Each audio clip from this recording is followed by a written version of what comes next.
Hello everyone and welcome to the GamerGuild Podcast, your weekly news show where we break down all the week's video game news for your viewing and listening pleasure right here on youtube.com/GamerGuildTV and up there in the digital clouds on your podcast platform of choice.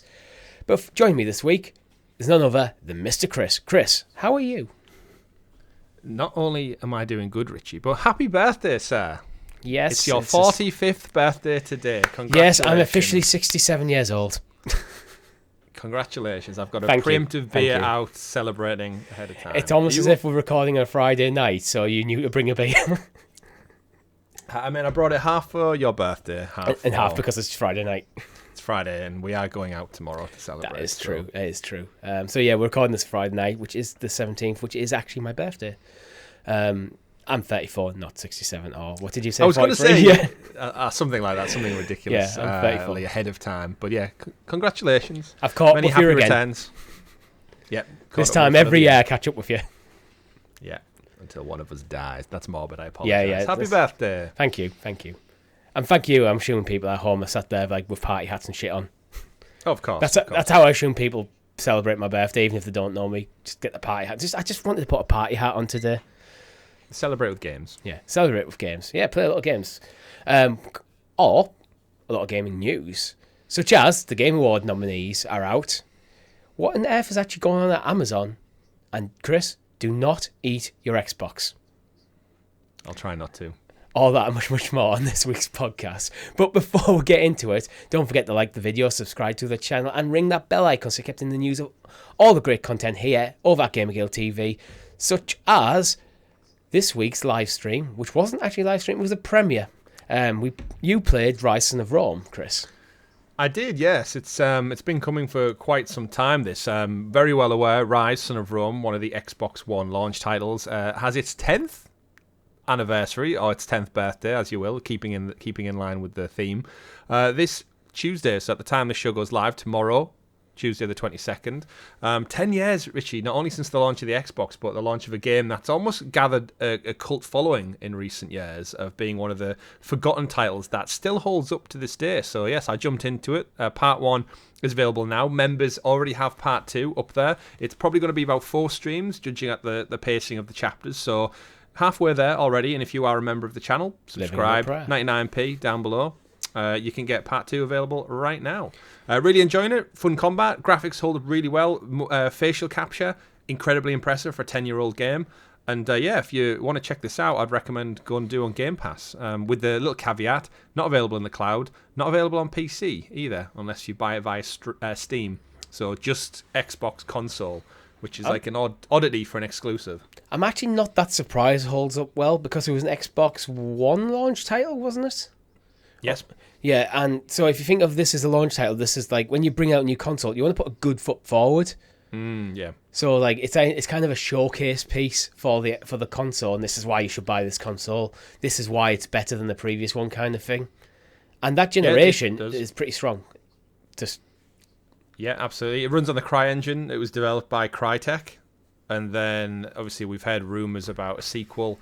This is one of those games where I wouldn't be surprised. Now Microsoft kind of has all its studios in order, in mass. I could see Phil Spencer looking back at this he has talks. Not even rose tinted glasses, just saying like, how can we flesh out the single player narrative? And Rise is, weirdly enough, Rise is ticking a lot of those boxes that we always talk about here on the channel. It's Xbox is missing those linear story driven video games, and this has it in abundance. It's telling a fun, interesting story so far. The combat is there, and it is a very, very linear game. Yeah. So, yep, I'm not even finished it yet, and I would quite happily take a more fleshed out sequel. Yeah. And it reminds me, I was saying this in episode 1, it reminds me quite a lot of The Order 1886 for PlayStation. Oh, that's absolutely gorgeous. Holds up super well. Very interesting storyline, and just bit shorter than people would like for a full price game. Yeah, well, Rise of Rome's apparently looking to be probably 7-ish hours. Yeah, so on launch, when you're paying like 60 quid, it's the main criticism of The Order was just the length.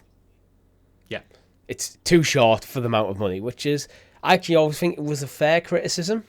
I actually was lucky enough. I think I got it much later. It was the PlayStation Plus eventually came on too, and that's when I played it, and I really enjoyed it. So, which is why I can just be such an advocate for that game, because I don't feel like I didn't get my value for money in it.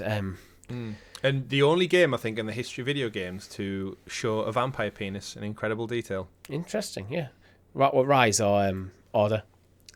Order. It might happen in Rise yet, but I'm very much not expecting a vampire penis to show up in Rise, Son of Rome. Let me know in the comments below if you know of another game where there's a detailed vampire penis. There you go. You weren't expecting that, were you? And flaccid and flopping all over the place. Chris wants to see veins. No, I don't. No, sorry. I'm sorry, everyone. I've been a bit ill this week, and yeah. That doesn't excuse loose. Oh, no. Moving on. I've got the kind of post-illness high. I'm I'm ready to face life again after a few days of just being dead on the couch. So I don't know. We have a merch store where you can buy some awesome merchandise, such as hoodies, t-shirts, stickers, whatever you want. I've got a mug at work. I love it. It's great. Does exactly what you need. Perfectly contains your cup of tea. Or coffee. Or coffee. Yeah, I've used it for coffee. So I've used it for both tea and coffee today. No beverage racism on this channel. Nope. I haven't tried it with hot chocolate yet, but I assure you it will work. Good to know. This is going to be a weird episode. This is my first drink. I haven't... Chris, would you like to introduce us to the graciously gathered Gamer Guild Gazette, a.k.a... The news! The news. And as always, the news is brought to you by our guild heroes, which you can join for as little 99p over on the YouTube channel. Links and everything you need in the description below. First story of the week, Chris. You've got a new toy. Tell us all about it. I do. I have the PlayStation Portal in all its glory. It is here. I've had it for about 2 days now, I want to say. And yeah, do you want to get into it? Where do you want to start with this? Because I want questions for you. Right. I've garnered some questions from the audience. Yes. Do you want to go through the questions from the audience first, then your impressions, then we'll go hit the reviews? Yeah. First of all, I want to start off by showing you kind of just how this thing boots he's booting up. So if you're listening to the podcast, stop what you're doing. Go over to the YouTube video to see what Chris is doing. Then go back and listen to the podcast. Yeah, I'm just checking it doesn't show any of my details on the main screen. Yeah. There. So when it was booting up, it was booting up like a weird portal, kind of like a blue swirly thing. It is. Yeah, you can see the blue swirl. It's like a Doctor Strange portal there. Oh, it's ready to go. It's ready to go. Watch this. Wait for this animation. Sorry, audio listeners. He's pressing X. Oh, it's got FC24. Oh, and you go in. You go through the portal. Through the portal into my main one, and let me tell you guys, if you're looking again, very niche. Not even very niche. It looks to slick. A degree.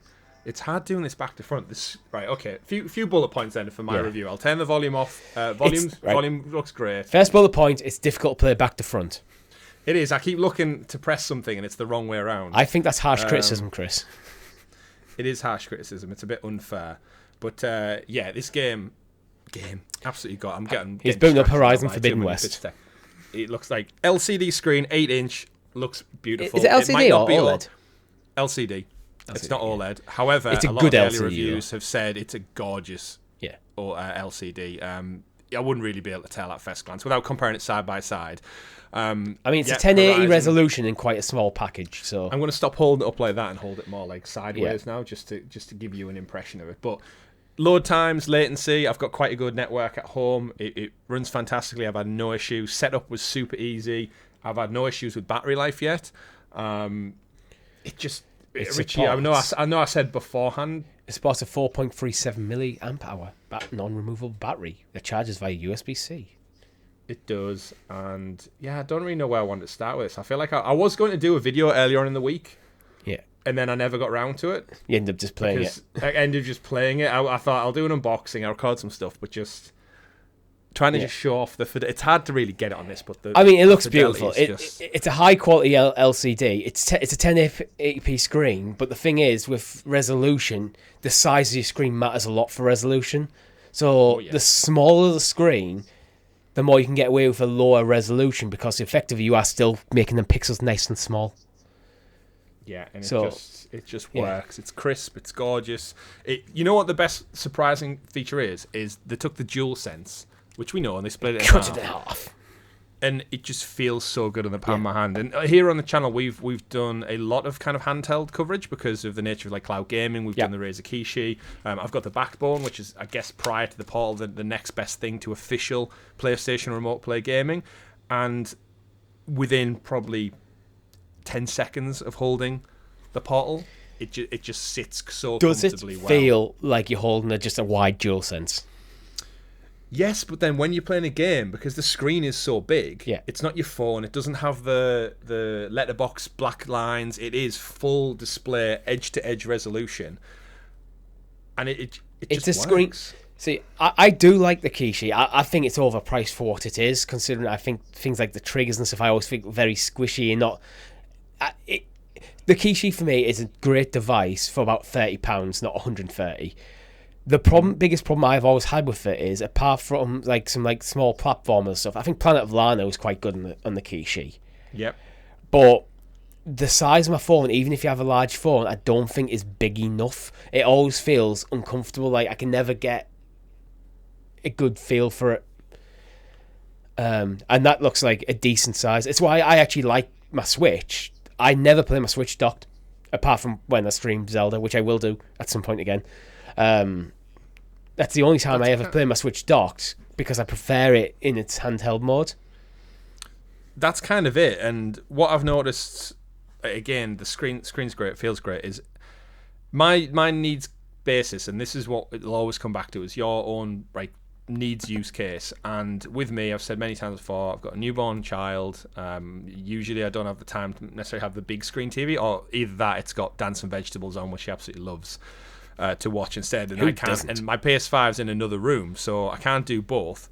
I do actually do parenting in between. I don't always just put her in the corner and whatever, but having that just like device to pick up and play a FIFA game while I'm on the couch while she's playing in her little playpen thing, it ticks that box. When I'm upstairs chilling in bed on a night and I've got maybe like 50 minutes wind down, I don't want to sit downstairs. I can go chill upstairs, just bash out a game of FIFA or something. Or again, no one will say it out loud, but yeah, fantastic on the toilet. Just gonna say it fits that gap. We all know, you men out there, everyone watching along, we know we all spend well over half an hour in there sometimes. That's a couple of games. I'd imagine longer if you have a family. Yeah, you hide away in there. It becomes you time.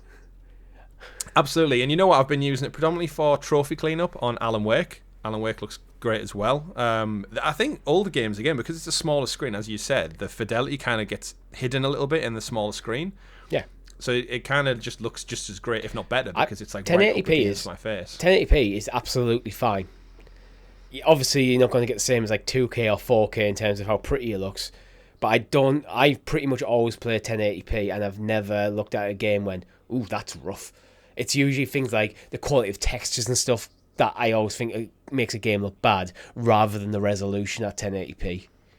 Because you can get diminishing returns, and for that size of screen, to be honest, you could probably get away with 720p and be fine. Yeah, you probably would be, but it's nice to know that they've kind of compensated for that. But it just, I think there was they'd come under flack for 720p, I would have thought. But I'm going to turn this off now. Yeah. So no noticeable latency or anything like that in terms of the inputs. None. Again, my infrastructure at home, it's set up with Google Wi-Fi, and I've got about 200 down. Oh, I don't know, it varies up, but that doesn't matter as much. And it just, it works. I've tried it in various parts of my house. I've tried it with a hotspot. I know we had a few questions people wrote in about them from the show. So we can answer them now if you want. Have you tried it away from your house? This was Fabled Alpaca from our Discord. So not away from my house, but I have used my hotspot from my phone, which the device doesn't know if I'm at home or not. So it worked via a hotspot. So basically, you can connect to your PC via public Wi-Fi, basically. Yeah. So one of the few differences with the Portal essentially is when you tap up or you swipe down from the top right, you get this little sub menu, which has like airplane mode, settings, and you can go into settings and you see there you've got network, systems, display and brightness, controller, and then sign out, which is to log out your PSN account. And essentially in network, you go in, internet connection, find your hotspot, connect up, and then it searches through your PSN for your PS5. Then it boots up your PS5 remotely. You have to have it in rest mode, of course, for it's remote play. Like it is. So basically, remote play functions exactly as it would on your phone. There's no more limitations, because there was some stories suggesting that you couldn't use other Wi-Fi, you were locked to your house? No, as long as the Portal has Wi-Fi and your PlayStation 5 has Wi-Fi, or is connected to the internet, I should say, not necessarily Wi-Fi, it's fine. As long as it can get that message to the PSN, it'll wake itself up and connect and crack on. So I have used it on a hotspot. I do have really good mobile signal, I should point out. So there's no issues there with it. Yeah. And yeah, Wi-Fi is great. So in terms of latency and stuff, I've had zero problems. And remote play prior did work through mobile okay. Just a couple of dropouts. And this is what I was intrigued by the Portal, because it does use the new PlayStation Link proprietary technology for Wi-Fi. We don't know what it is. They haven't explained it. If it's like a special version of Wi-Fi, it's got certain things that cut out other frequency signals, or whatever the magic is. But the performance on the Portal for me has been better than it would traditionally be on on my phone being whacked into the backbone of the Razer Kishi. The PlayStation Link meant to be is much more for things like headphone use and stuff. We don't really know. They've just said connecting stuff up. Yeah, because Wi-Fi is kind of Wi-Fi to a certain degree. There's certain bands of Wi-Fi, but you can only, whatever's transmitted, you can only pick up that and transmit to the same bands. Otherwise, you can't just have a device going, I'm going to use a different band of Wi-Fi. I go, oh, I'm hearing nothing. No, but it might have its own, it might lock itself down to a certain frequency, which cuts out. It does have. So it's I think it does have a good quality Wi-Fi 5 card, I believe. So yeah, it does. Yeah, standard 802.11. But in terms of the banding, it might do what a lot of smart routers do. You can prioritize internet bandwidth. So I can do it on my Google Wi-Fi. I can go in, find my PS5, and prioritize that as a device for bandwidth for 8+ hours. Yeah. The Portal might just do that perpetually by design. So that combination of good hardware and software, quite optimized software for this application, so it's not dealing with heavy loads that just don't need to be there. But I suppose it is a one function device, so it doesn't have loads of different applications, so it all it needs to do is remote play. That's it. Yeah, and that's again pro and con. So it's dedicated, so it's not getting impacted by outside elements. But at the same time, I do wish it had a couple of more things, which we've discussed previously on the show. But have you tried opening up something like YouTube on your PlayStation 5 via remote play? So good question. One of the questions I've got down here, which I did try myself, is movie content. So if I was to go to Netflix or YouTube, it doesn't work. It pops up with a little message that says you cannot stream this content via remote play. That's a shame. It might be something to look at, but I'd imagine it goes back to broadcasting licensing, and it's you don't know, when you play football in a pub and you need a special license because it's commercial broadcast. Because the content holder doesn't really know where it's being streamed to, so there's. If I'm being cynical, it might be because Sony are trying to start their own digital media platform. And then maybe this comes in with PlayStation Plus and maybe goes on this device. So you're trying to go, you can... And maybe things like Netflix and Crunchyroll and YouTube and stuff might come down the line after they've had a good run-up of their own stuff, uncontested. I mean, to be fair, the Sony Play Pictures or whatever it was called also doesn't work. Yeah, so, that's what I was thinking of, actually. Yeah, maybe that's they want to get that going first before they let anyone else at it.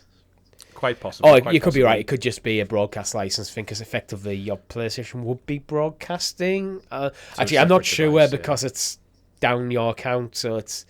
I'm not quite sure the legalities there. But yeah, another kind of side bar to that, which is very fitting. I figured out. We know the device doesn't have cloud gaming, even though, ironically enough, PlayStation are promoting PS5 cloud streaming at the moment. I've seen YouTube adverts, I've seen adverts across a few things promoting it. And I thought, surely, if I go into my PS5, you can obviously cloud stream from that now. You just press the option button and it says download or stream as an option for a lot of video games, especially the ones in the PS Plus library. I'll just stream it to my console, which is then just being mirrored to my device. It's the same thing, unfortunately. So if I boot up Horizon Zero Dawn via stream, it can run fine on my PS5. It runs great on the TV. As soon as you do remote play, you get the error message that pops up and says you can't broadcast via remote play to a second device, which is but it's all PlayStation. It's all you. Seems like such a simple fix. Part of me wonders, are PlayStation intentionally reminding people that they are working on cloud stuff, because they've been under criticism for not really doing anything in the cloud space. Especially when the PlayStation Portal came out, and that was first announced, like, yeah, it's a remote play device, we're not doing cloud stuff. And then everyone criticised, there's a lot of criticism, well, why not? Then they went, and that did an announcement saying we're still working on cloud stuff with PS5 cloud. Maybe they're holding back till they're confident in the quality. Because Sony have this thing where, with their first-party titles, for example, the bastion of quality. I wonder if that's the case. Until they're happy with the quality of the driver, keep the powder dry. Because there's no reason, theoretically, based on the technology that's in this device, that it couldn't do cloud gaming. Yeah, absolutely. Like the internal software, it's very basic. Like when you turn the thing on initially, it literally just lets you type in connect to a Wi-Fi. Google Stadia password. It was just that was basically Google Chrome. That's all that was. That the client was just Google Chrome, so the software wouldn't need to be anything really chunky to do it. And we've said this from the get-go, and frustratingly enough, I've seen a couple of people like do early reviews, influencers who've said about like, oh, what about the device heating up because it's playing like PS5 games? It's like that's not what's happening. That's not what's happening. It's just a tablet that is being broadcast something just like Netflix. It's the device itself isn't doing anything other than powering a screen and a DualSense controller in essence. Yeah. It's like if you watch Avatar: Way of Water, beautiful film on your phone, it's not rendering the film. That's not how this works. It's the same thing, but yeah. So aside from that, PS4. Yeah. Sorry. Any look at the PS4? No, so this is a PS5 exclusive device. Yeah. So I haven't tested it myself, but I have seen a couple of people ask about it in the questions. Basically, when you go to cloud streaming, a lot of all the marketing and the way the software is rigged up is it doesn't work that way. So my guess this is the PlayStation Link thing coming into it. Your PS4 will not have PlayStation Link built into it. That wasn't part of the roadmap. That wasn't part of the plan. There might be just sunsetting the PS4 anyway. It might just be that choice. Too. Rather than it's limitation. It's surprising the PlayStation Vita still works with remote play on the PS5. Like that's quite impressive. Actually, my experience with remote play is remoting into my PS4 via my PS5 works quite well. The other way around doesn't work so well. It might just be the little limitation of the PS4. They're looking at the hardware in there, the wireless card, and goes, it's not great. So let's not potentially damage the reputation of our device by unlocking it to PS4 and people having a lackluster experience.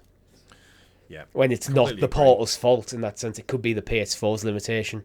Because that's the thing when you're doing like any sort of remote play, you have to have a good connection on both sides. Yeah, absolutely. You need it to go both ways streets. But that was so in summary, lovely little device. I'm absolutely in love with it. It's timed really well because it's nearly Christmas, and this is my Christmas present to myself, kind of going halves with the wife. And yeah, I can see myself just playing so much of this. I've seen a lot of people already say you forget you're on your PS5, which is what we've always said is a testament to cloud gaming, when you forget it's being streamed.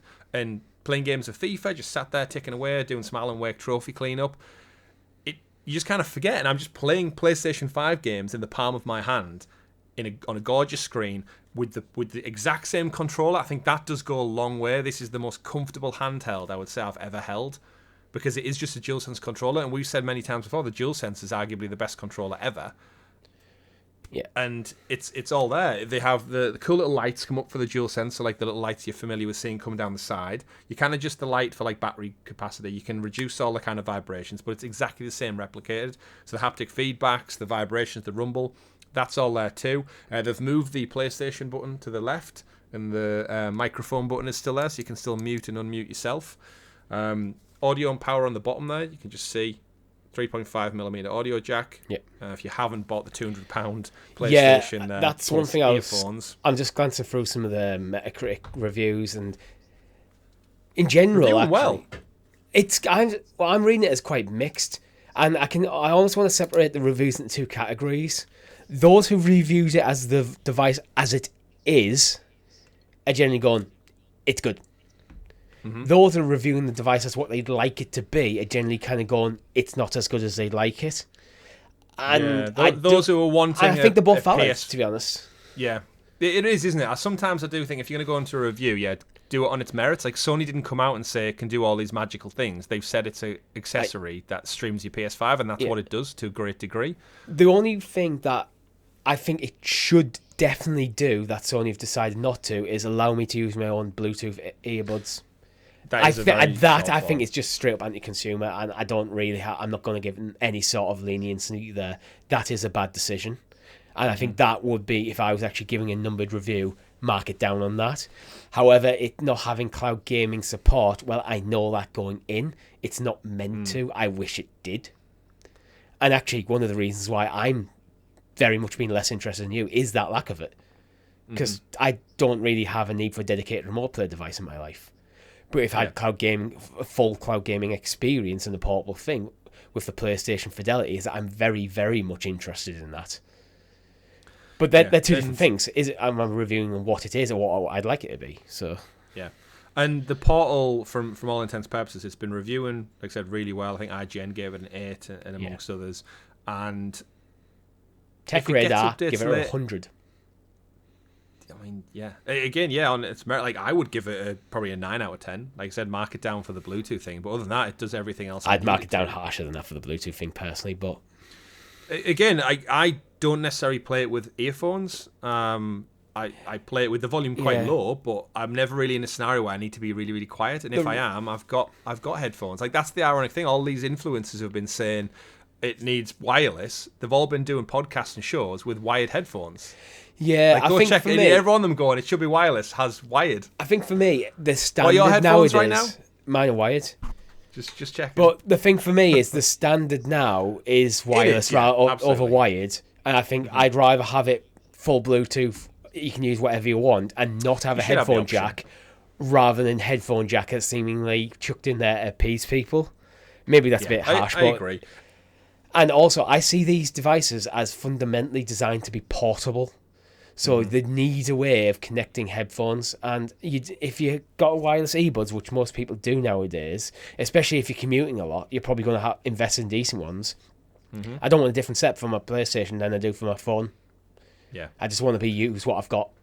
And isn't the big irony is we all have wireless headphones now because companies like Apple and Samsung decided to get rid of the audio jack. Yeah. And it pushed us towards this future with wireless. But I completely agree with you, and I would not be surprised if these features come at a later time. Remember when Nintendo suddenly discovered the Switch had Bluetooth like 2.5 years later? Well, this is why I would be quite harsh in my criticism if I was writing a review on that aspect to try and push them.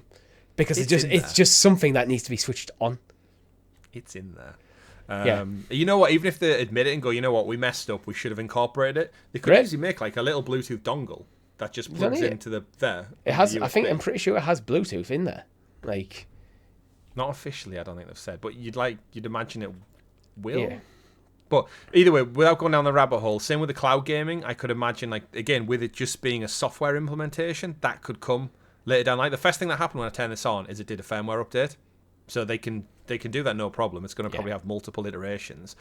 And I don't know if you've seen but the Portal's pretty much sold out everywhere as well. Scalpers are on the rise. You're getting this Portal for like £385 dollars. Right. This is a message to all scalpers. If you're a scalper, listen to that. Fuck you. Unsubscribe. You just you do offer nothing, and you just make people's life worse. That is what you are. You just make things more expensive purely for greed. Don't do it. Whether it's movie tickets or technology, just seriously, fuck you. Yeah. But you know what? I love it. It fits everything that I want out of it. It's a little bit different than the last PSP. Yeah. I'll give it that much. So Chris is holding up a PSP. Do you have a Vita on hand? I do have a Vita. Yeah. While Chris is done, I do have 2 more questions for you before we finish while you get your Vita. One of them is written in by Cumnar and goes, what's the max height you can drop it on a hard floor without it getting damaged? I'll never know. Yes, I'm pretty sure there is a YouTube channel that does that. So the mouse cases will probably have it up soon. Yeah, there'll be something. Yeah. There you go. Yeah. So it's quite a bit bigger than the Vita. In fact, the Vita is similar size to the screen alone. Well, in terms of width, there's quite a bit more height on the screen than the Vita. But look at the controls, those tiny little nubbins. Yeah. Although I will point out before we move on, actually, the DualSense sticks are smaller than the original DualSense by a marginal amount, but they are smaller. Does it come with a case? No, I don't think even third party. Right, I think it does. This is a device that you probably do want a case for. Mm-hmm. And ideally, I feel that's something that should be boxed in, to be honest. It would be nice, but because it very much feels like something you chuck in your backpack on your way to work. Not if. Yeah, I think it's stuff that's probably going to come at a later date. I think they've rushed to get the portal out for this Christmas to a degree, and that's why I think Bluetooth, cloud gaming support, cases, peripherals, they might come at a later time. You think Special edition, we might get this in different colours as well. You think they've narrowed the focus? I don't know, it's Sony. Do you think they've narrowed the focus to get the primary ticks done in time for this Christmas? Potentially on a bit of a flop of VR this year. Yep. To pad up them numbers a bit, where maybe it was like next year they were planning to launch, like a full-fledged experience. I'm going to make a prediction, Richie. By the end of 2024, next year, so this time next year, the PlayStation Portal will have sold more than the VR2. I think you're probably not that far off yet already, to be honest. How many did they manufacture? We don't know. I don't know. But they're sold out everywhere, which means there's high demand, which means what happened with the Wii. Not that it's going to happen to the Wii levels, but but overall, great device. I'm thrilled to bits with it. If you're thinking of getting one out there, I'd probably say just trial remote play on your phone. If it works, it's good. The Portal is going to be slightly better than that, I would say. Well, if you fancy it, you can DIY it, buy a DualSense, cut it in half with a saw, glue it to the side of your phone, job done.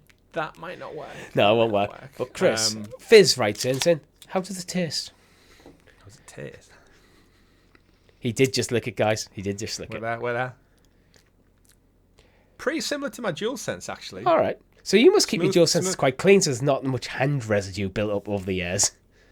I tend to rotate them between three of them, but mine need cleaning. The white controllers, you get fingerprints. Mine. Yeah.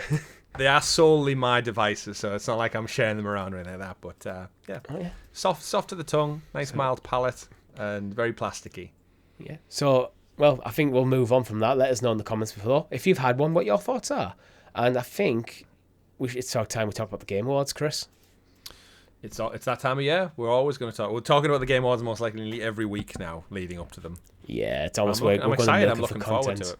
There is some controversy. There's multiple categories. But, best I haven't actually dug because I was there. I haven't actually dug deep into the categories yet. So, you guys, you're gonna have to bear with me. So, where do you want to start, Chris, on this? Because there's a lot of categories. Now, we're not going to cover everything.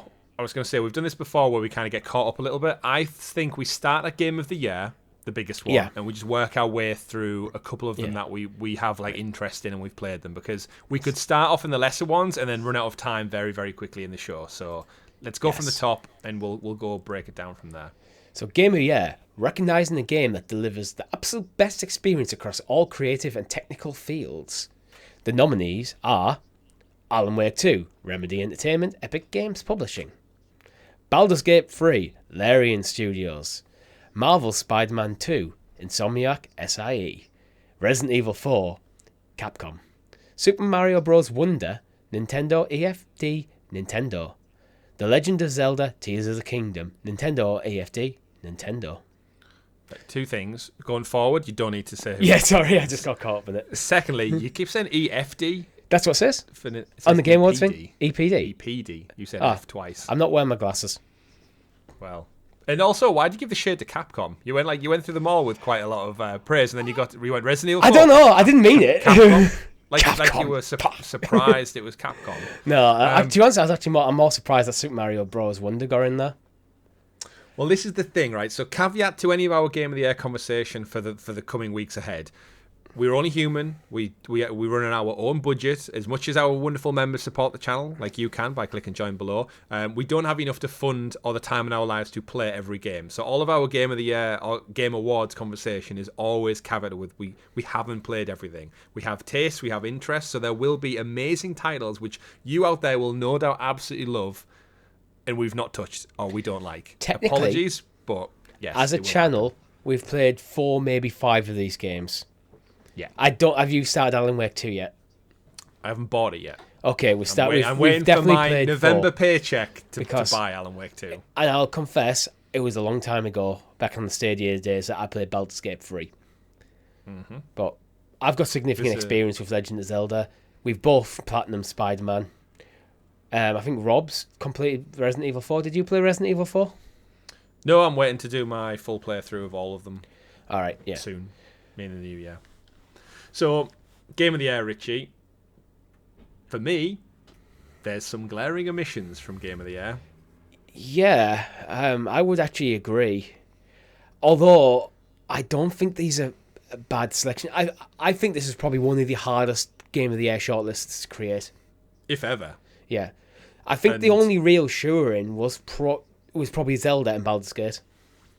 Yeah, I would agree. I think Baldur's Gate's got I think that's going to be the winner for me. Personally, yeah, I agree. And having never played it, just the sheer hype in the industry, and everyone who's played it absolutely gushes over this game. And it's a weird one because Tears of the Kingdom, a lot of people said it's like more of the same, but it's not. It's absolutely not. Tears of the Kingdom is very... there's more to it. They've changed some mechanics. Yeah. But the same kind of philosophy that went into Breath of the Wild is present in Tears of the Kingdom. But they admitted that. That's why Tears of the Kingdom exists, because they hadn't done everything they wanted to do with that iteration of Zelda and Link and that iteration of Hyrule. Yeah, it's one of those. Yeah, I mean, you could reduce all video games down. Spider-Man's just more Spider-Man's. Mario's just another 2D Mario game. But at the end of the day, like, you've got to take them on the merits. And for me, I think the biggest standout that irritates me personally, and I know a lot of people out there, is why is Resident Evil 4 Remake in there when, for Game of the Year, I'm one of those people who I genuinely believe if it's going off a foundation of something that existed and got its plaudits back in, 2008, 9? Yeah. I don't know when 4 came out, even earlier probably. It had its flowers back in the day. It was already a beloved title, and then to do a remake and it then potentially beat out another brand new game, I feel like it's a disservice to the creators who made it. I think there's certain circumstances where... I'm with you, but I think there is certain circumstances where I think the game's fundamentally changed enough that while it may have the same title, can be considered a completely different experience. I'd say Final Fantasy VII Remake is a fundamentally different experience to the original Final Fantasy VII. The battle system's different, the graphics is different, it changes up the story. There's enough change in there. I don't think there is that existence for Resident Evil 4 to the degree that it needs to. When there is titles that are also worthy of this list that have been overlooked. And they're brand new iterations. They're whole new storylines. It's not based on anything else. And I don't know whether because I've played a few of the others, maybe I'm a bit biased towards that. But what would remedy all this is a separate category that says Remake of the Year. It's as simple as that. Just Remake of the Year. And Resident Evil 4 could win the title probably hands down easily. But Remake or Remaster of the Year. We get that many a year now. We get a good handful of them. It could be a category unto itself. And what really kind of makes it crazy is that you haven't finished it yet, but Final Fantasy 16 cannot be like that's arguably going to be my game of the year, and a lot of other people absolutely adored it, and yet RE4 Remake beats it out for some reason. Surprise. I am actually surprised. Final Fantasy 16 I thought was a sure-in. I thought for a big chunk of this year, I thought Hogwarts Legacy would be a sure-in. I would go Hogwarts Legacy over Resident Evil 4. Mario, I'm a bit surprised it's in there because it's 2D Mario. I am a Nintendo fan, but I think it's a bit more of a niche game than people realise nowadays.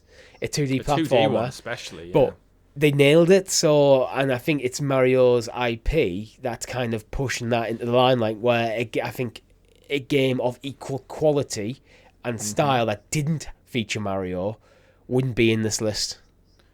I agree. I think that's a good approach to I don't know whether that should be something that's held against Mario or not, to be honest, because Mario is in this game, and that is why one of the reasons people love it. It's the same reason why people flocked to Zelda or flocked to Spider-Man, because of the nature of the IP. Yeah, it's got a lot of pull. But like you said, the IP, Hogwarts Legacy, it's one of the biggest selling games of the year, and it beats out a lot of these in terms of numbers sold. But there was a lot of critical controversy around Hogwarts Legacy, not necessarily about the game, but regarding J.K. Rowland. Roland, yeah, J.K. Rowling. Yeah. Keep on rolling. Yeah, sorry.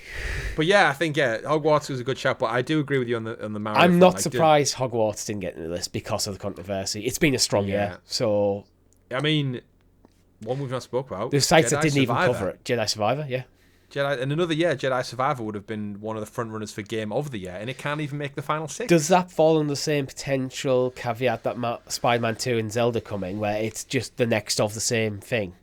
And perhaps of the 3, it's the weaker of the next of the thing. Quite possibly. Again, you've got like a bit of recency bias. Like, is Alan Wake sneaking in there because it only came out last month? Or, from what I'm hearing, Alan Wake is just that fantastic of a freaking game. I can't wait to get to it. And by the end of next month, I'll be able to give you my impressions on that. And my game of the year could pivot from Final Fantasy to Alan Wake. So I'm trying to think. But what a year. But I guess anything else remedied. that could be missed could be remedied by giving it a remedy. I mean, there's an argument to be made for Sea of Stars. I don't think Sea of Stars actually belongs on this list. I love Sea of Stars. It's not for this list, though. For me, it's for a different list. We'll get I think it could be going to RPG or indie. And indie is actually controversial, I actually think. Remember when Untitled Goose Game won the Game of the Year at the DICE Awards? Yeah. That was quite a weak year, though, wasn't it? I mean, It Takes Two. I loved the hell out of It Takes Two. It Takes Two would not hold a candle up to any of these games on this list. Again, it's a great game, but on a relatively weak year. Well, I do think there's any one of these 6 games, plus the other games that we've already mentioned, could win Game of the Year in another year. So here's one then. Yeah. Wow, we keep talking about Game of the Year. Starfield. Those poor Xbox fans out there, Starfield was their absolute second coming of Christ for a lot of them, and I would go Starfield over Resident Evil 4, but I'd go probably Final Fantasy over Starfield.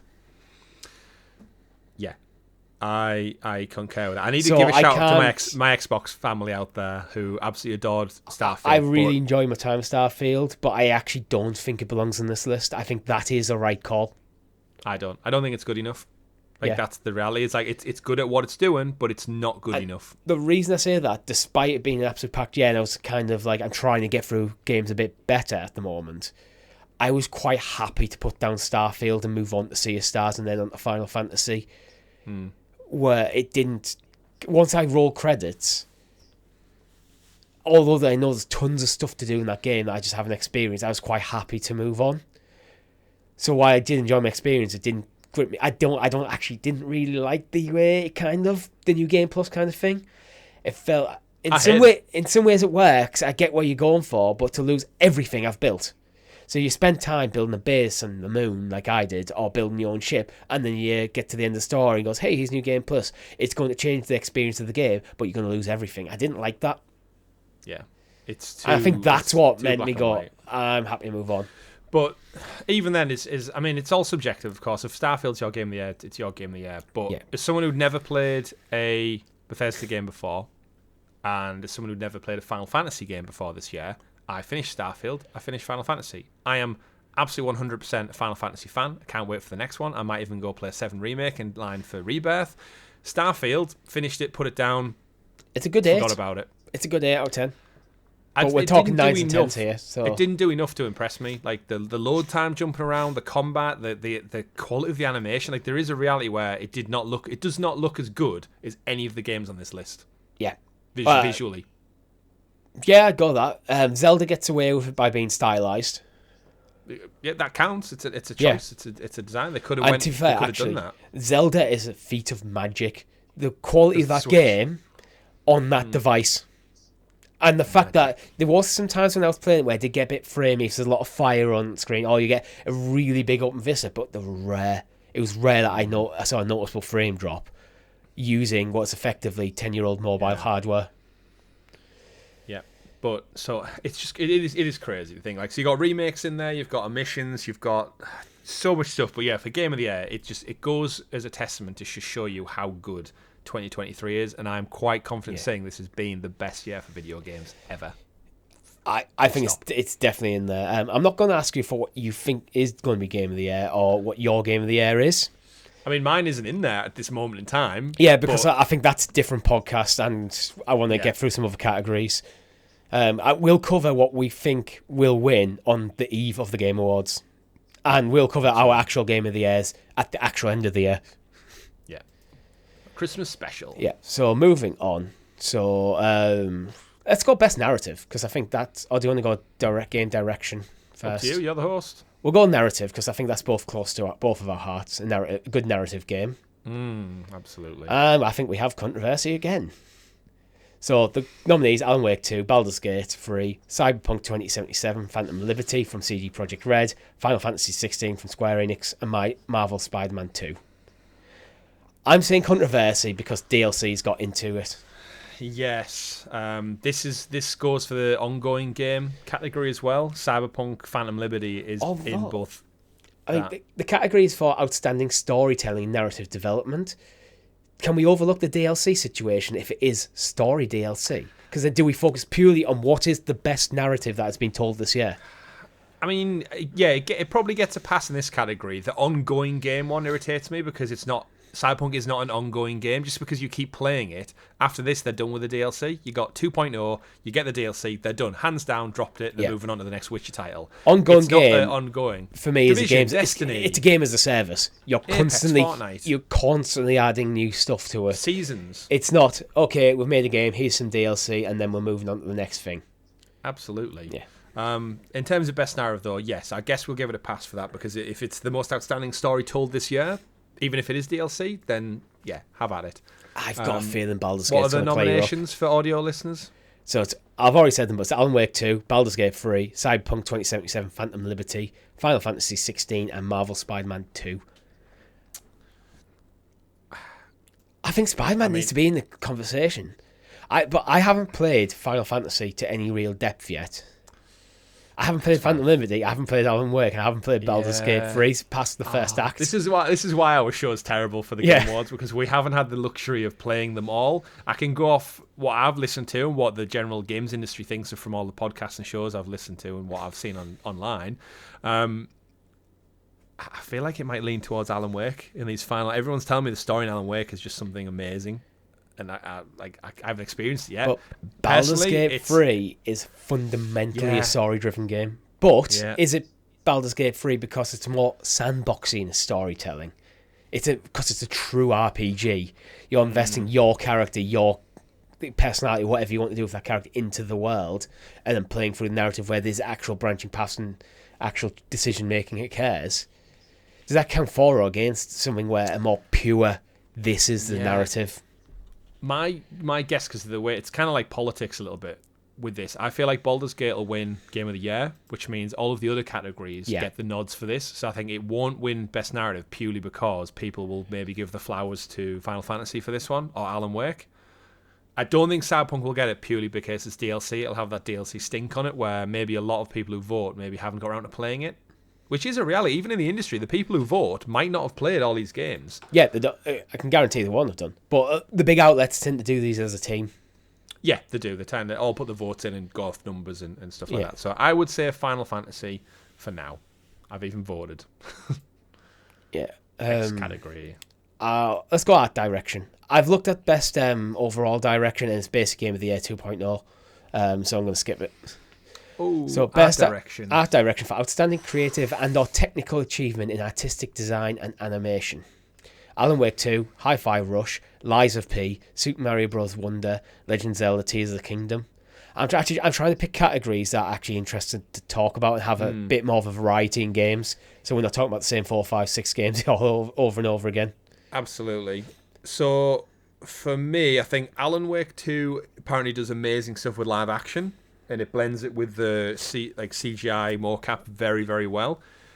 Lies of P, very, very great artistic choice. Mario Brothers, beautiful, bright colours, and Zelda is the fantastic art style that is Zelda. But it's Hi-Fi Rush, isn't it? Hi-Fi Rush. I'm with you. Hi-Fi Rush is just visually, it's stunning. It's different. It blends anime, cartoon, and it's a comic. It's a comic book come to life in the best way I've ever seen. Absolutely. Zelda looks beautiful, but it is the same art style as Breath of the Wild. So that does it's harsh to mark it down because it's still there's nothing wrong with the art style, and it is the art style that launched 1,000 clones, but it's not elevated. The performance has elevated the game, but the art style itself isn't necessarily. Yeah. Mario Wonder, I know Mario connoisseurs are going to hate me for this, but does just look to me like another Mario game. I don't think that's a problem. Yeah, just because you got a pink wonder flower in there doesn't mean it doesn't look anything like the last Super Mario Bros. Game. Yeah, I know like connoisseurs will look at it and go, oh, well, this is different. It is actually probably is a lot. So if you A/B'd them, you could probably tell a lot. But without having done that, only watching the trailers, it does very much look like, in my mind, what a Mario game should look like. Mm-hmm. Alan Wake looks beautiful. Again, only trailers. Liza P. I know why it's in here, but it's depressing. It's dark. It's dingy. It looks great, but it also looks like Bloodborne and Dark Souls. It doesn't look distinct enough on its own to the other style games to be stand out for me. I think Liza P is potentially a bigger exponent in a different category than this. I agree. I think Hi-Fi Rush came out and it's like, this is different. I know the comic book Come to Life style's been done before, but it was impactful when it came out. Shall we move on to Best Score and Music? For outstanding music, inclusive of score, original song, and all licensed soundtrack. Right, I'm going to say this. Licensed soundtrack should not be in here. I agree. Unless it is fundamental to the game. Grand Theft Auto driving around and having some pop music on, not fundamental to the game. Yeah. Where if you went and played something like Marvel's Guardians of the Galaxy, where it's like diegetic scoring, that would work for me. Yeah, which is why I wouldn't vote for Hi-Fi Rush. It's got a lot of original music, but it does lean on some of the official licensed music to make certain parts of the game like pop, and they're great and they work super well. But I don't think they should get plaudits for that as such. And this is score and music, not sound design. And that's a different category altogether. I would have thought Alan Wake 2 would be better higher up in the sound design category, considering the style of game. I think it'll do well for sound design because of the horror aspects of it. Yeah. However, I don't know if you've seen it, there's a part in Alan Wake 2 where the live-action actors, Sam Lake, Alan Wake's actor, they have a musical score with the band from the game, which are known as the Gods of Asgard. And the two old guys who used to have a rock band. Yeah, it is a really good name. They do rock music. And apparently Alan Wake 2, somewhere in it, has a full live video performance that you can see on YouTube now as a music video. And it's like it does a recap of the first game in the musical performance. And it's getting like, everyone's saying it's terrific. So I can't wait to get to that. I'm leaning towards Alan Wake just based on how novelty, how new, how fresh, and how wacky it is. And the song's apparently quite good as well. I think this is a hard category, actually, because I haven't really heard much about Baldur's Gate 3 in terms of music. It doesn't mean it's not in there, though. And Zelda and Final Fantasy are famed for having some basically two... If you had to pick two games, what games have the greatest music of all time in terms of the video game space, it's Final Fantasy and Zelda, probably, for most people. Yeah. It has its own orchestra. What? Final Fantasy orchestra. So does Zelda.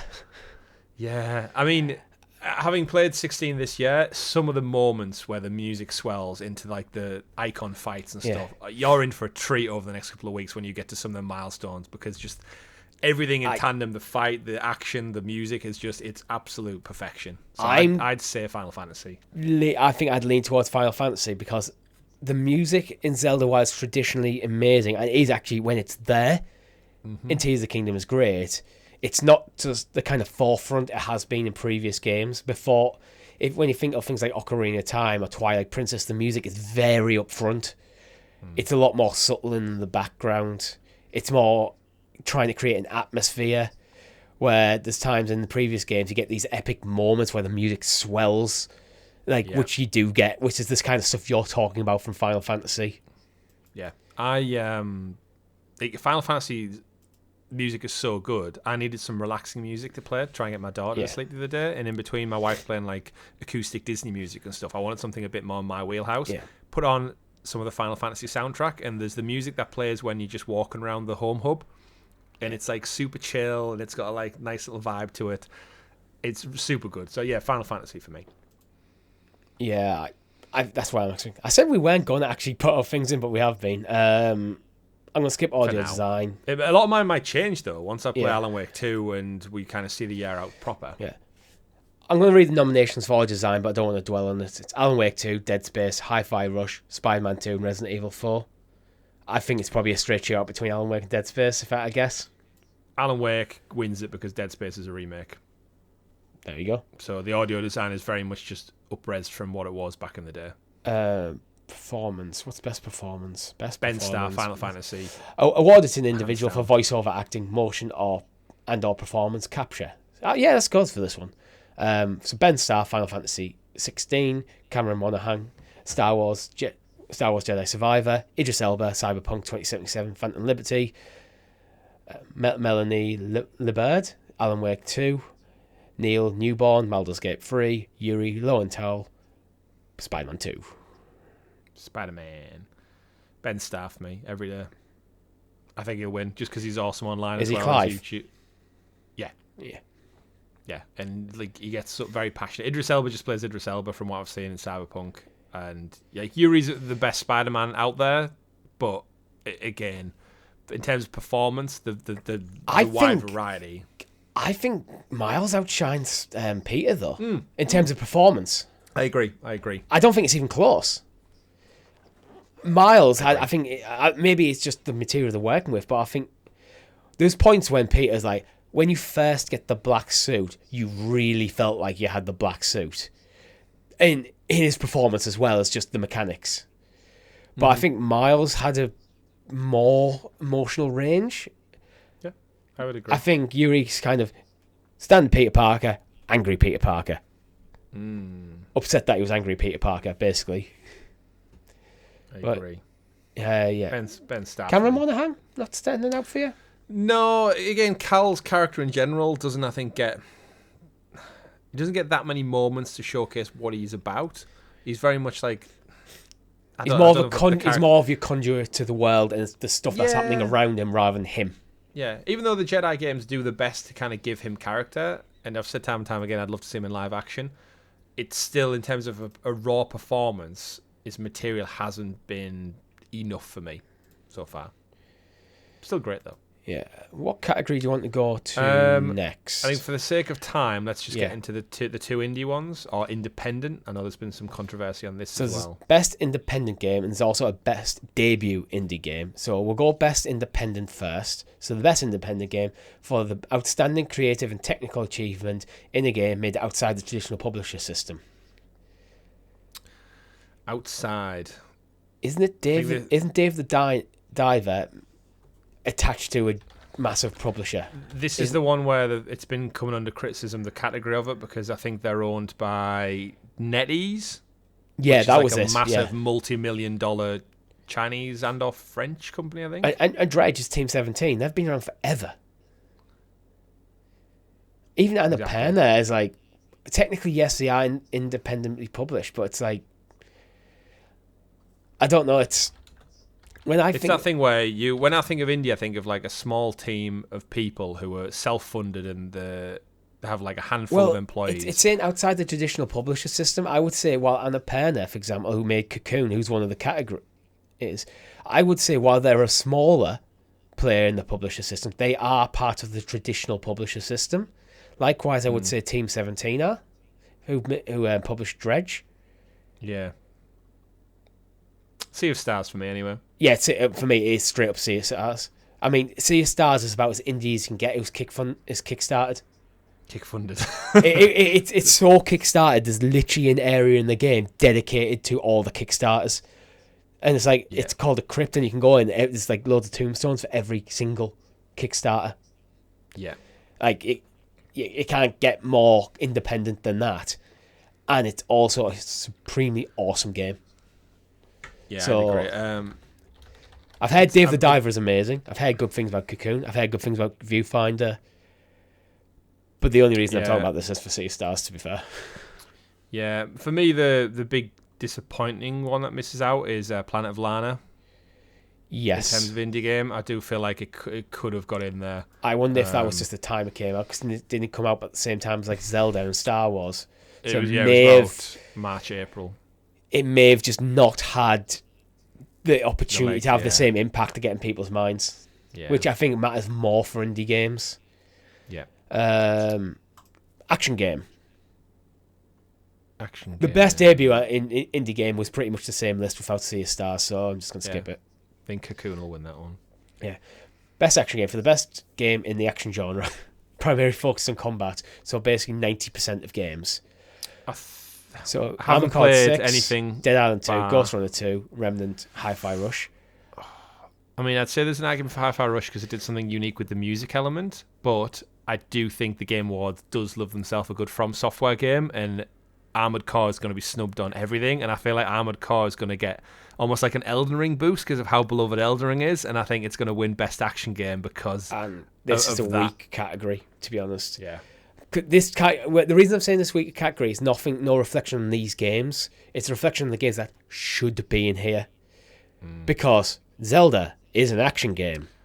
There's action Final adventure Fantasy category as well. Yeah, Final Fantasy is an action game. It's more of an action game than an RPG. It just is nowadays. Like Starfield, you could consider that an action game. There's lots of stuff you could put. I mean, everything's got action in it now, realistically. Yeah, so this is why Zelda I think is in the action adventure category. Yeah, well, I think that's the one that wins. Well, Star Wars Jedi Survivor sneaks into that one, action adventure. Yeah, but if people are looking at Game of the Year and going Baldur's Gate, this is where I think the political voting comes in. This is where Zelda picks up their title. I agree. And I don't think unfortunately, I don't think it might be a recency bias thing, but I think at the time Star Wars kind of came out head to head with Zelda, and there was a clear winner in terms of mindshare. Star Wars. It really wasn't. Star Wars, it did well. Like, I haven't really heard any bad things, but the gaming industry loved Zelda, so absolutely. Best RPG. Same with RPG. I think this will be the one people give to Starfield. Not because it's the best RPG, because I think there's other titles in this list that could beat it. I disagree. I think this will be Final Fantasy, even though I don't think it should be in the category. Yeah, because it's not a true RPG, really. Final Fantasy's series, its origins as an RPG. This is very much an action game, though. But likewise, I'd say Lies of P is more of an action game than an RPG. Yeah, I agree. But I think they'll give it to Starfield because it's the only category, and they'll think like Xbox needs a win somewhere. And I think RPG needs to be redefined a bit. It's become too broad, and anything to be considered. When I think of RPG now, when I think of the combat between action games and RPG games, if it's very much player skill based, I'm leaning towards action. Where if it's kind of your stats, equipment kind of stuff matter more than your actual personal skill, I'm thinking that's more RPG. Or if it's like maybe a strategy, so like Baldur's Gate, you could be the best person ever with a mouse and keyboard. You could be crap at Baldur's Gate if you don't get your strategies right. I would agree. Yeah. Yeah, a few of the categories need a bit of a shake-up. Right, let's wrap up this topic because we're over an hour into the show. Any more categories you want to look into before we move on? No, I think we've covered off the most ones that we'd have any kind of input into them. Best adaptation, which I guess leans into our ClickerCast one, Richie. That's more away from games. And between Castlevania Nocturne, Gran Turismo movie, The Last of Us, Super Mario Bros. Movie, Twisted Metal, I think we can all agree that The Last of Us is some of the best television, if not the best ever, so it should definitely win. And the best podcast relating to a video game adaptation is clearly the ClickerCast. Clearly is. And I guess before we round up things is look at the most anticipated game coming up, because then that's into the future. No one can really. I hate it as well, but for the sake of it, is that we can all look at this category with a level playing field that no one's played anything. Right, it's the one category we can look at. I think it might be Star Wars Outlaws. I disagree. But you're a Final Fantasy fan. The reason I disagree is because Final Fantasy VII Remake did really well, and it's one of the most beloved games of all time. And Star Wars Outlaws is made by Ubisoft, who are quite controversial in terms of the quality. True. That's true. I am very much interested in Outlaws, but it's also rumoured to be very delayed as well. So that's true. And then final one. 82 deserves a shout actually here as well. Final one for us: best content creator of the year, GamerGuildTV, baby. And if you don't agree, hit the like button. And if you do agree, subscribe to the channel and hit the bell icon, so we know. See, either way, we win. So let's move on to your PlayStation Plus games for mid-November. Oh, we've got more news this week. That's yeah, great. we actually have news. It's not just talking about the PlayStation Portal and Game Awards. We actually have some news. So we've got our PlayStation Plus games for November. The big shout-outs are Teardown, Dragon's Dogma, Dark Arisen, Superliminal, and there's a few more, Chris. Would you like to go into them? It's a weak edition of... There's nothing really in here. Papa the Rapper 2, great. Up, the Disney game.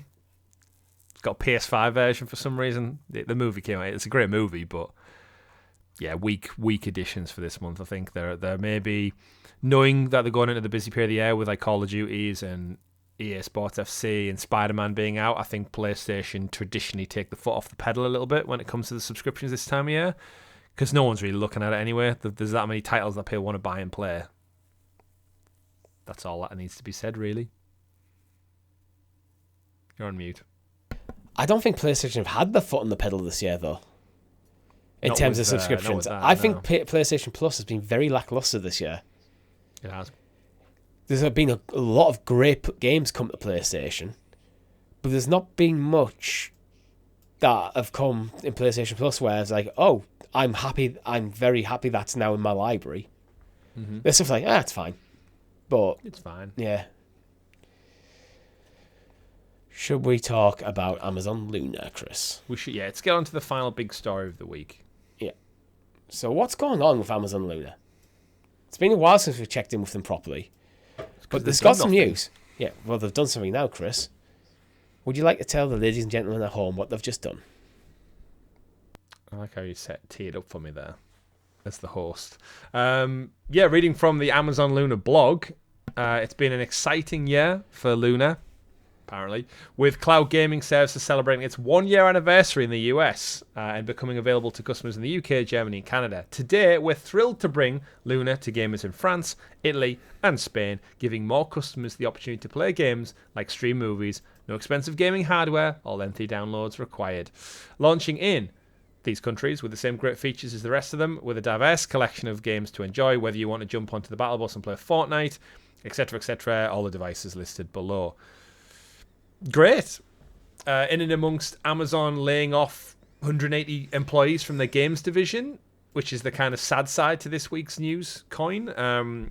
We were actually going to come into this podcast and say this does not look good for Luna and the wider Luna team, and then they surprised us all by widening the markets to new territories. It's really confusing. Like, are you supporting it or not?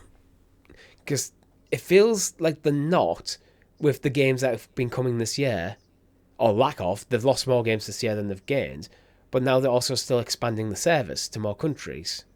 Mm-hmm. Dare I say it feels very much like the last days of Stadia a bit? I mean, it's too soon to write them out yet, but I don't know. I find it, and I think a lot of our audience and a lot of the cloud gaming community have very much moved on beyond Stadia and by proxy Luna to GeForce Now, which is a tried and practice model, and just went back to like local gaming, and I'm one of them. I've not touched my Luna controller in months at this point. There is not one game this year that has interested me. I've touched my Stadia controller more recently than my Luna controller. So have I. Yeah, mine's actually on my desk, my Wasabi one, because I use it as a PC controller. The biggest thing, great countries like Vive la France, Hala, España, and all that, but it goes back to the marketing is still just like, oh, do you want to jump on the battle bus and play Fortnite? It's like every marketing beat I see from Luna is just some Fortnite bullshit. It's like because you've got nothing else to market. It's the only game that's really ticking over. Everyone who wants to play Fortnite has already figured out how to play it. Mm-hmm. I don't think Fortnite... It's a good get for this platform, but not on its own. It goes back to the games, Richie. And the thing is, the tech works. We know the tech works. But in what I've said earlier in the show, this has been the best year for video games. Full stop. Yeah.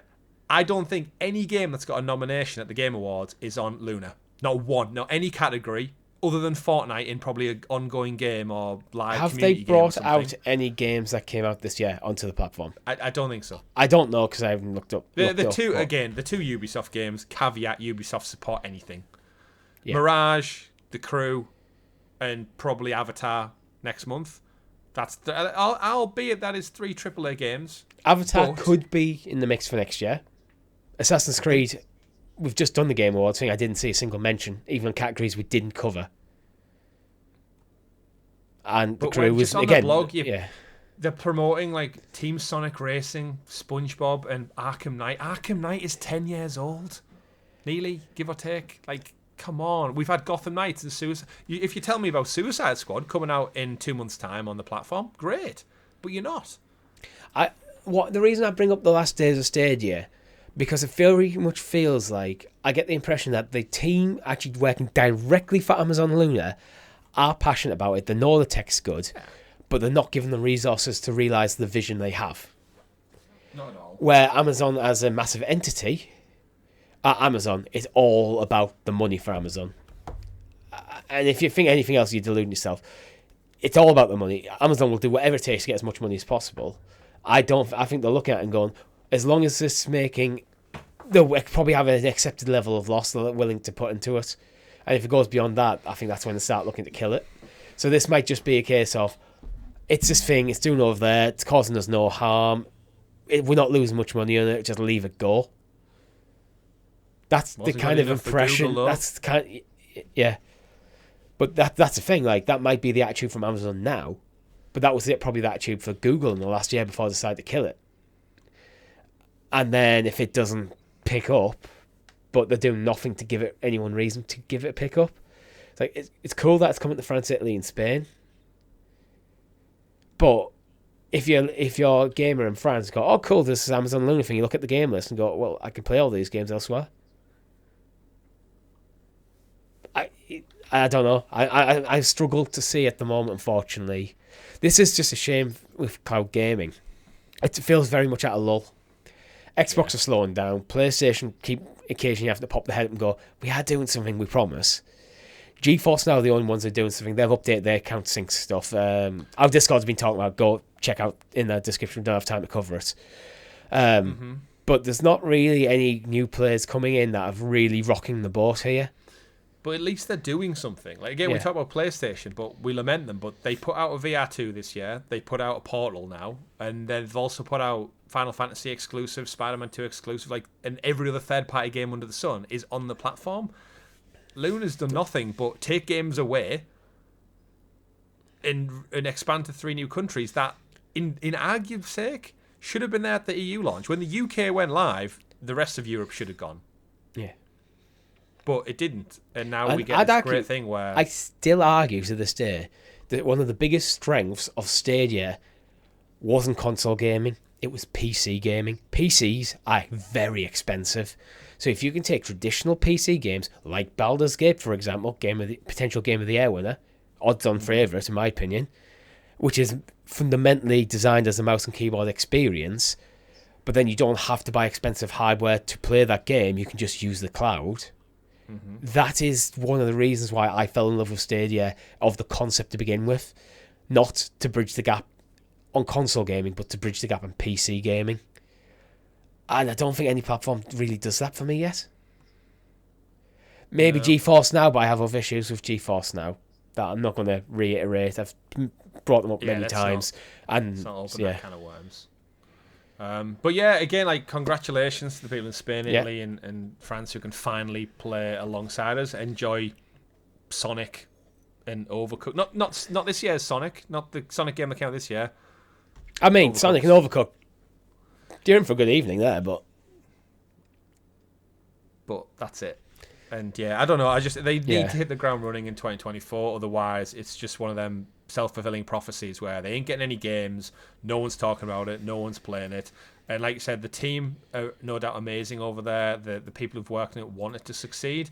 But if you're not getting the games, unfortunately, it still goes back to my social presence, Richie. Amazon Luna, 32,000 followers on Twitter, formerly known as Twitter. Google Stadia, 242. This is a platform that's been nearly dead a year, and it's got 200% more subs, followers. Yeah. But we digress. Yeah, we digress, and we're going to move on actually to talk about Avatar: Frontiers of Pandora, Chris, which you've already mentioned in this show. We're 2 weeks away. Coming to Luna. It's coming to Luna. It is. Been a bit quiet actually, I think, for 2 weeks out.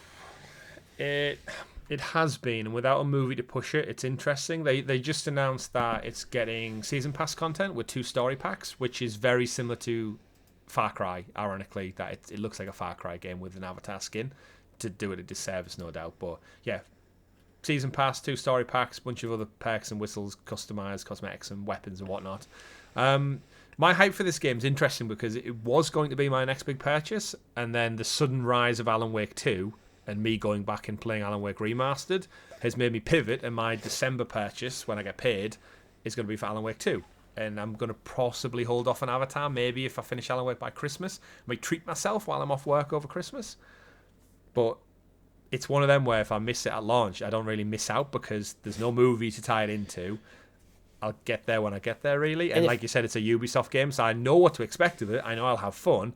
But I've got no Avatar urge running through me at the moment, so I'll pivot and play Alan Wake 2, one of the best games of the year, is my preference for my money.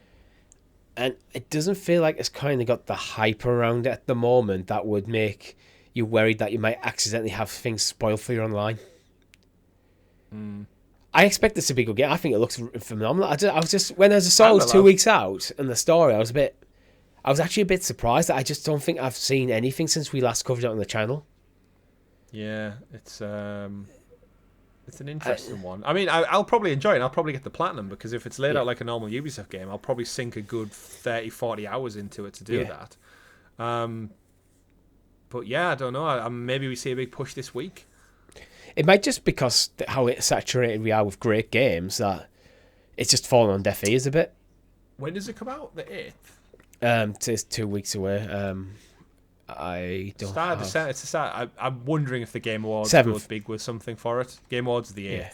So I think Game Awards, Ubisoft will pay. Oh, I can see that being front and center.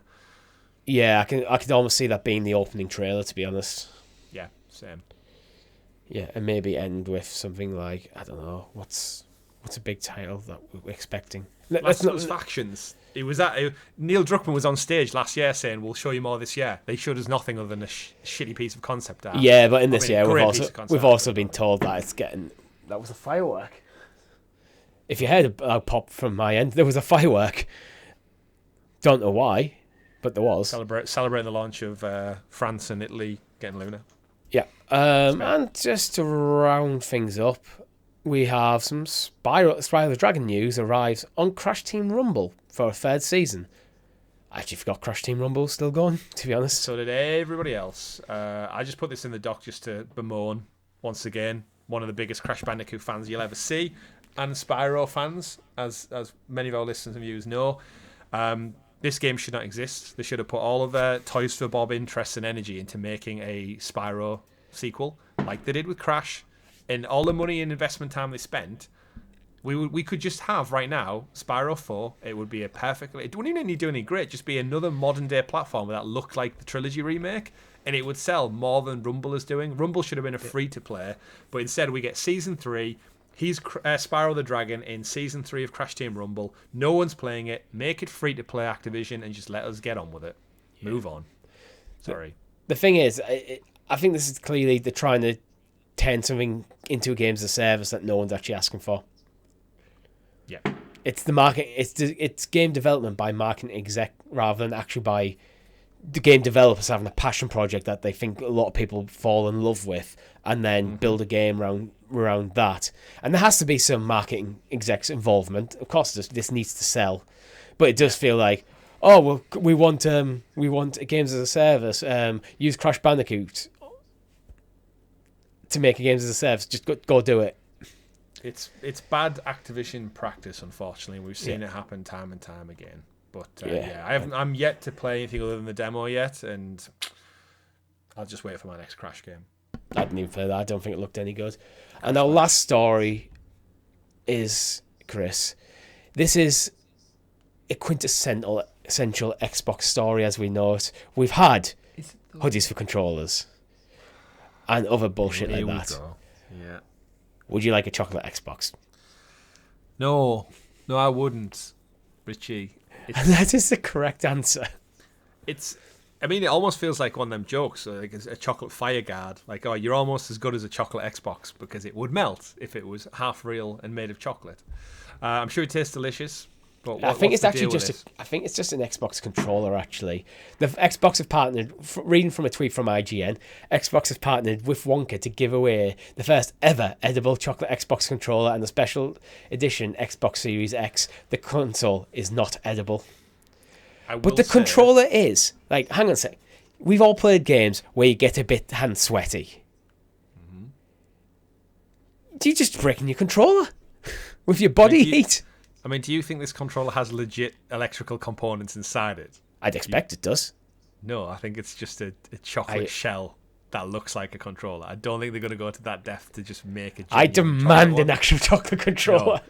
Although the only thing going for this, to tie things back to the beginning of the show, it probably tastes better than this one that I tasted earlier on in the show, the DualSense. I don't think there's anything going for this, Chris. This is a stupid... It's one of them stupid It's Xbox marketing things that I always put in because I think they're stupid, and it's just like, why we do it? And the reason they do it is because idiots like us talk about it on podcasts. There's a Bluey Xbox and controller with the new Bluey video game that just launched. There'll be a lot of parents out there. Hashtag Bluey Xbox sweepstakes will net you a Bluey Xbox. There is. But I mean, actually, I think it looks better than the chocolate one, to be honest, even though I have no interest in Bluey at all. Doesn't melt. Yeah, it doesn't melt at all. Let's round out the show, Chris. This game in video games saw my birthday in video games. Ooh, what? Special. What could I have got over the years for my birthday? Oh, let's have a look. There's some great ones in this list. Yeah, I could have got a PS3. Yeah, you could. You could have got a PlayStation 3 on your birthday 17 years ago today. And I never did. Let's see. Luigi's Mansion 22 years ago today. Metroid Prime and Metroid Fusion. Oh, that's two good ones. Same day, actually. Mario Kart Double Dash 20 years ago. Yeah. Swap that out for a better racer. Need for Speed Underground, the OG, one of the best. 2 was better, but still, Need for Speed Underground had to start somewhere. 20 years ago today. Metal Gear Solid 3. Snake Eater. That's be confused with Metal Gear Solid Delta Snake Eater. As if it's 19 years since Metal Gear Solid 3. Left 4 Dead. Another great one. What a day. Your birthday is fantastic. What came out this year? Nothing? Anything? The Walking Dead Destinies. Persona 5 Tactica, which didn't even make the news because we're just too busy. Naruto X Boruto Ultimate Ninja Storm Connections. Yeah, to be fair, I actually, for my birthday, I'm usually quite lucky because it's usually this time of year Pokemon comes out. It's not always on my birthday, but it's always around it. We got Ultra Sun and Ultra Moon, which I never actually played. They're one of the few I didn't play. Star Wars Battlefront, Far Cry 4, Lego Indiana Jones 2. One for you, Chris. The adventure continues. Star Wars Battlefront, terrific game. I can't believe it was 8 years ago. Jeez, that's when I moved into my house. It's a stacked day, isn't it? In an empty living room with just a TV, I remember playing it. Far Cry 4 as well. I think it was one of the last PS4 games I remember playing in my old house before I moved. So, yeah, some good staples in time there. But yeah, ironically, The Walking Dead Destinies came out. Have you seen this game, by the way? I know we won't get too much into it, but no, it's telling the story season 1 through 3 of The Walking Dead, and your decisions split. So instead of if Rick wasn't unconscious, it flips it. So if Shane survived and it was the other way around, and you basically play through the TV show. Do they skip season 2 entirely? I don't know. They might do. Depends what the budget is for because that's when I stopped watching it because it was boring as hell. But yeah, if this game came out 10 years ago when the series was around, I'm sure it would have been hype as anything, but the graphics look bad. It's an odd premise, and The Walking Dead's kind of done for me now. I know the spin-offs, but yeah. But what a day for both human beings and video games, Richie. And I've just had a sneak peek at what would come out on the 18th. One for you, Chris. 007 Nightfire. Oh, Nightfire. So there's actually some other good stuff that comes out tomorrow, like the Wii U and the GameCube. Rogue Squadron 2. Yeah, Pokemon. Well, but that's a whole different day. Yeah, that's a whole different day. And this is the end of this podcast. You can get a whole different podcast next week on Monday on YouTube.com and at GamerGuildTV and on podcast servers up there in the digital clouds on your podcast servers of choice. If you liked the video, make sure you hit the like button, subscribe to the channel, and ring that bell so you kept in the loop of all a great show. I've given you some tasks this week. Get in the comments. Make sure you do them. What was it? Nice. Vampire penises to start? Yeah, it's been a bit of an odd episode with that kind of thing. I will say for Rise, though, Son of Rome, its 10th-year anniversary is tomorrow, Tuesday the 22nd of November. So while everyone's tweeting about the Xbox One's anniversary, go show Rise some love. Episode 2 will go up on Tuesday. Episode 1 available now. If you're a member, you can go check it out right now, along with this episode. Yeah, and if you want to know, actually, because I got glossed over it, about what's going on with GFN, link in the description to our Discord server. There's a lot of people discussing it over there. Yeah. So you can join in that discussion. And with that, my name's been Richie. I've been Chris playing the PlayStation Portal. He's been playing the PlayStation Portal when he's meant to be podcasting. The How dare he? Show. The whole show. And he's achieved nothing. Goodbye, everyone. Bye.